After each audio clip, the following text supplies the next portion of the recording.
I am sitting here looking at a satellite image released 3 days ago on April 13th, and I need you to look at what it is showing because it is not what Washington is talking about. It is not a mine in the Strait of Hormuz. It is not a missile launcher. It is not a drone swarm preparing to cross into the Gulf. What it shows is a convoy of heavy construction equipment, dump trucks, and front end loaders operating at night at the entrance to an underground tunnel complex near the city of Khomeini in central Iran, working systematically, digging out the sealed blast doors of what American intelligence calls missile cities, restoring access to ballistic missile launchers that 40 days of airstrikes tried and failed to bury permanently. That is what Iran is doing with its ceasefire right now, not resting, not negotiating in good faith, reconstituting, and here is what makes that satellite image far more dangerous than anything else happening in the Persian Gulf today. Because Iran is not doing this alone. Iran is doing this inside a window of time that Russia deliberately created, time to the delivery of hardware that changes everything about what happens if this ceasefire collapses. Russia has been moving S-400 Triumph air defense batteries into Iranian territory, multiple divisions, full battery configurations, the 91 N6E Big Bird surveillance radar, the 92 N6E Gravestone engagement radar, command and control systems, and 5P-85 TE-2 missile launchers, systems designed to track 80 targets and engage 36 simultaneously at ranges of up to 400 kilometers. The same system that no foreign customer has yet demonstrated can stop a fifth-generation stealth aircraft. The same system that Iran did not have on February 28th when this war began. The same system that, if operational, forces Israel to rethink every single strike plan it has spent the last 3 years constructing. In the next 20 minutes, I am going to walk you through exactly what this transfer means operationally, not diplomatically, not symbolically, operationally, why the ceasefire is not a pause in the conflict, why it is a supply corridor, and why the F-35, the aircraft that gave Israel and the United States air superiority over Iran for 40 days, is now facing a constraint that cannot be bombed away. This is not speculation. This is a sequence of documented events, and the sequence has a direction. Subscribe now if you are watching this for the first time, because what you are about to hear connects data points that every major outlet is treating as separate stories. They are not separate. They are one story. Let's establish the baseline, because the baseline is everything here. On February 28th, the United States and Israel launched Operation Epic Fury. Coordinated strikes that killed Supreme Leader Khamenei, degraded the Iranian Air Force on the ground, and systematically destroyed Iran's existing air defense architecture. The four S-300 PMU-2 batteries that Iran had acquired from Russia over the prior decade, the ones Iranian officials had publicly claimed were more than sufficient to defend Iranian airspace, were destroyed on day one. U.S. Joint Chiefs Chairman General Dan Kane later described the operation as having struck approximately 90% of Iran's weapons factories, every facility producing Shahed drones, every factory producing the guidance systems for those drones. Iran's Air Force lost aircraft before they could get airborne. On March 4th, an Israeli F-35I Adir shot down an Iranian Yak-130 over Tehran, marking the first air-to-air combat kill by an F-35 in history. The Iranian Bavar 373, the domestically developed system that IRGC officials had spent years claiming could match the S-400, proved inadequate against coordinated F-35 stealth operations. By the end of the first week, senior American and Israeli officials described Iran as, quote, essentially naked, vulnerable to restrikes at any time and place of Washington's choosing. That is the starting point. Iran stripped of the air defenses that were supposed to protect it. The sky open. Now here's where the sequence begins to change. And this is the part that most analysis is treating as background noise when it is actually the lead story. Because Iran going into this war without S-400 coverage was not an accident of procurement. It was the outcome of a specific Russian calculation that no longer applies. Before February 28th, Moscow had a strategic reason to withhold the S-400 from Tehran. Russia needed to maintain what analysts describe as a functional working relationship with Israel. The IAF had been conducting hundreds of strikes against Iranian targets in Syria for years, and Moscow had declined to escalate over any of them. Former Iranian Parliament Deputy Speaker Ali Motahari stated publicly, and I am paraphrasing his documented remarks, that Russia had provided the S-400 to Turkey, had offered it to Saudi Arabia, but had refused to supply it to Iran because of Moscow's interest in preserving ties with Israel. That was the pre-war Russian calculation. Israel is a country we can do business with. Iran is a country we support, but not unconditionally. February 28th ended that calculation. The United States and Israel did not conduct a targeted strike. They launched an operation that killed Iran's supreme leader, destroyed Iran's strategic air defense network, and killed thousands of Iranian civilians. Russia's ability to maintain a neutral position in the region effectively collapsed along with it. The strategic logic for withholding the S-400 dissolved on the day the war began, and Moscow began moving. Received. That is the first constraint removed. Here is what the record shows on the deliveries. Reports of Russian An-124 Ruslan heavy transport aircraft landing covertly at Tehran's Imam Khomeini International Airport emerged beginning in August 2024, identified by tracking analysts as belonging to Gelix Airlines, a company documented as a conduit for covert Russian arms transfers under civilian cover. By July 2025, Iranian media and Russian defense channels confirmed the first operational test of an S-400 battery near Isfahan. The test involved a full battery configuration, including the Big Bird surveillance radar, the Gravestone engagement radar, and mobile missile launchers loaded with 48 N-6E3 interceptor missiles. Reports from Iranian sources, cross-referenced by Western defense analysts at Military Watch magazine, indicated that up to 4 S-400 battalions were planned for delivery, with operational readiness projected by mid-2026. Let me say that again, and let the timeline sink in. Mid-2026. That is not a projection from years away. We are in April 2026. The ceasefire expires next week. The S-400 batteries are arriving. The Iranian crews, who already operated the S-300 PMU-2 system, which is a direct predecessor technology, do not require years of retraining to become operational. They require weeks. The F-35 operated over Iran with near impunity for 40 days because Iran had no radar system capable of reliably tracking it at operational altitude and engagement range. That is not a permanent condition. That is a window, and that window is closing. Received. That is announcement number 2. Now, I want you to understand the operational geometry of the S-400 in Iranian hands, because this is where the numbers become uncomfortable for anyone planning a follow-on strike. The S-400 Triumph, manufactured by Russia's Almaz-Antey Corporation, carries 4 missile variants. The 40N6 has a maximum engagement range of 400 kilometers. The 48N6 reaches 250. The 9M96E2 engages targets at 120 kilometers, and the shorter range 9M96E covers 40. The system tracks 80 targets simultaneously and can engage 36 at once. It is optimized against ballistic missiles, cruise missiles, drones, and aircraft, including, by the specifications Russia publishes, 5th-generation stealth fighters. Now, the S-400's capability against the F-35 in a real operational environment is genuinely contested. In Ukraine, the S-400 failed to intercept HIMARS rockets and struggled against Western cruise missiles. Iran's own S-300 batteries, the predecessor system, were destroyed on day 1 of this conflict before they could demonstrate any meaningful performance.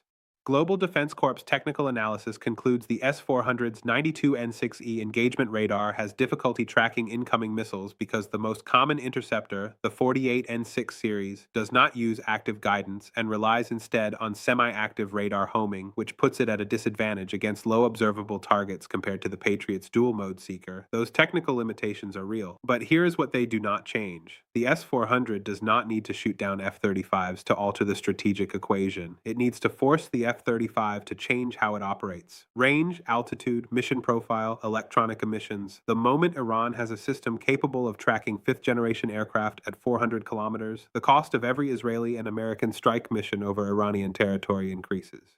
Pilots cannot fly the same profiles. Electronic warfare assets must be repositioned. The margin of safety that enabled 40 continuous days of strikes narrows, and Israel is already responding to that narrowing. Lockheed Martin has been awarded an $11.4 million contract, announced just this week, to develop additional software data loads for Israel's F-35 fleet. Military Watch magazine's analysis notes that Israeli F-35s have been operating without Block 4 software, which would enable them to carry AGM-88 anti-radiation missiles essential for air defense suppression. Without those munitions, F-35s cannot independently target enemy radar systems. They depend on older 4th-generation aircraft to carry that load, which means they depend on those aircraft surviving long enough to reach weapon release range. The contract is a response to something, not to Iran as it was on February 28th, to Iran as it is becoming. Received. That is announcement number 3. If this analysis is landing differently than what you are hearing elsewhere, that is why this channel exists. Like this video, share it with anyone who is trying to understand what the ceasefire is actually doing, because the standard coverage has it exactly backwards.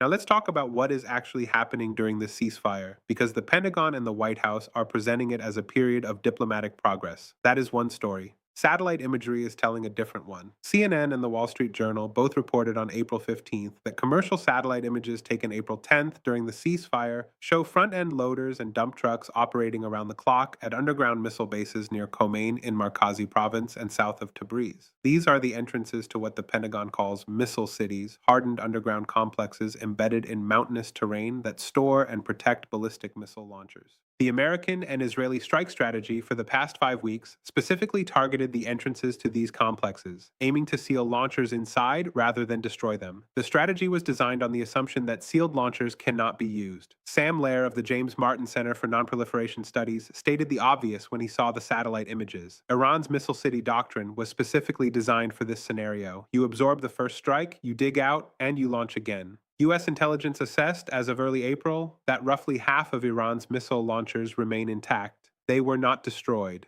They were buried.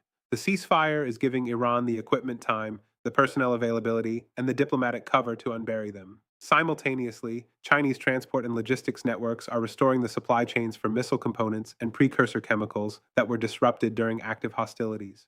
Beijing shipped critical components, including precursor chemicals for solid fuel rockets, even during the war itself. The ceasefire removes the only operational constraint that was slowing that supply chain down. There is a direct connection between these two processes, the missile reconstitution and the S-400 deployment, that nobody is stating clearly. They are not separate operations. They are the two halves of a single strategic posture that Iran is building toward. Reconstituted offensive missile capability plus operational long-range air defense equals a fundamentally different adversary than the one Washington went to war with on February 28th. The Iran that existed at the start of this conflict was naked, as American officials said, precisely because its air defenses had been destroyed in the previous June 2025 conflict, and it had not yet received the replacement systems. The Iran that emerges from this ceasefire is a different problem entirely. Now, here is the honest constraint that any serious analysis has to acknowledge, because presenting only one side is the kind of thing we criticize in other outlets. The S-400 has a documented operational record that does not match Russia's export marketing. In Ukraine, Russian forces lost more than 40 S-400 batteries to HIMARS, cruise missiles, and drone swarms. The system's semi-active guidance intercept missiles struggle against agile, low-observable targets. Iran's operational experience with predecessor S-300 systems ended with those systems being destroyed before they demonstrated meaningful effectiveness against the Israeli campaign. If Israel and the United States resume strikes, they will do so with accumulated electronic intelligence about how Iranian crews operate these systems, the same way the IAF spent years studying Greek S-300 operations to prepare for Iranian ones.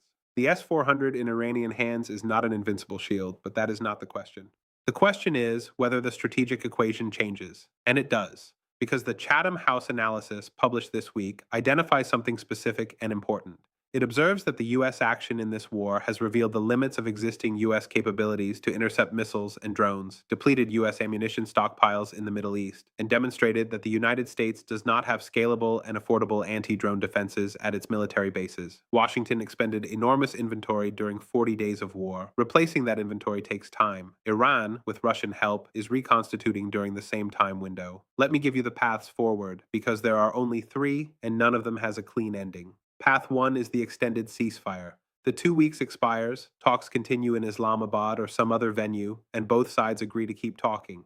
Iran continues digging out missile launchers. Russia continues moving S-400 batteries into position. The Strait of Hormuz remains partially controlled, with Iran charging toll fees exceeding $1 million per vessel, according to the 2026 Strait of Hormuz crisis documentation. U.S. Energy Secretary Chris Wright said this week that oil prices will likely stay elevated, possibly continuing to rise, until meaningful traffic resumes. The U.S. average gallon of gasoline today is $4.08 according to AAA. That number does not fall during an extended ceasefire. It stabilizes at a level that maps directly onto inflation data. The CPI spike of March 2026, driven almost entirely by energy, was 3.3%. Every week of partial closure extends that economic pressure, but extended talks give Iran the time it needs to bring those S-400 systems to operational status. This is Iran's preferred outcome. Path 2 is escalation.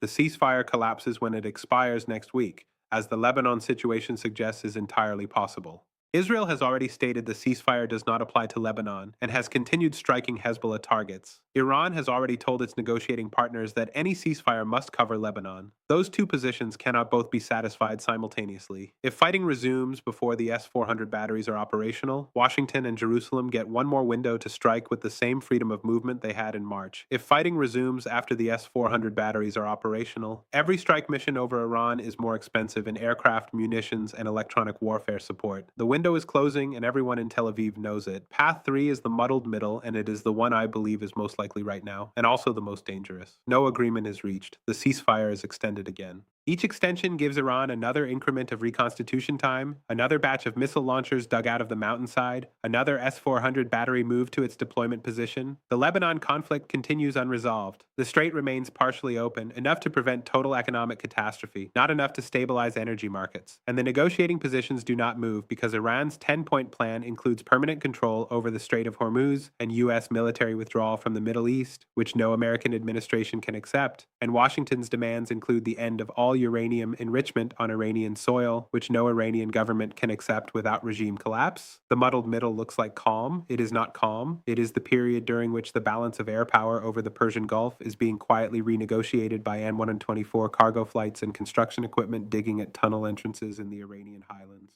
I want to leave you with the two questions that I think are going to determine what the next phase looks like. The first question is the one nobody in Washington wants to say out loud. At what point does the accumulation of Russian S-400 batteries in Iran constitute a red line equivalent to what justified preemptive action at the start of this war? The stated objective of Operation Epic Fury was preventing Iran from possessing nuclear weapons and dismantling its strike capability. The S-400 is not a nuclear weapon. It is a defensive system, but a defensive system that enables offensive systems to survive and reconstitute changes the military problem in a way that may be strategically equivalent. And Washington has no doctrine for responding to that change. That does not require a new military decision. The second question is the one the satellite images at Khomein and Tabriz are already answering. When the ceasefire expires, when the tunnels are cleared, when the launchers are operational, when the S-400 radars come online, who has the advantage? And the honest answer is that it depends entirely on when the decision to act is made. Not in 6 months, not in 3 months. Now, during the window that the ceasefire created, which is exactly the window that Russia and Iran planned for. Somewhere in central Iran tonight, front-end loaders are operating under floodlights at the entrance to a mountain. Somewhere in Tehran, Russian technical advisors are completing the installation of radar systems that 4 months ago did not exist on Iranian soil. Somewhere in Washington, a decision is being deferred because the diplomatic calendar says the ceasefire has not yet expired. The ceasefire expires in 8 days. Tell me in the comments whether you think the Islamabad talks produce a second round before then. Tell me if you are feeling the energy prices that this conflict has already baked into your utility bill and your cost at the pump. I read every single comment. I will see you in the next one.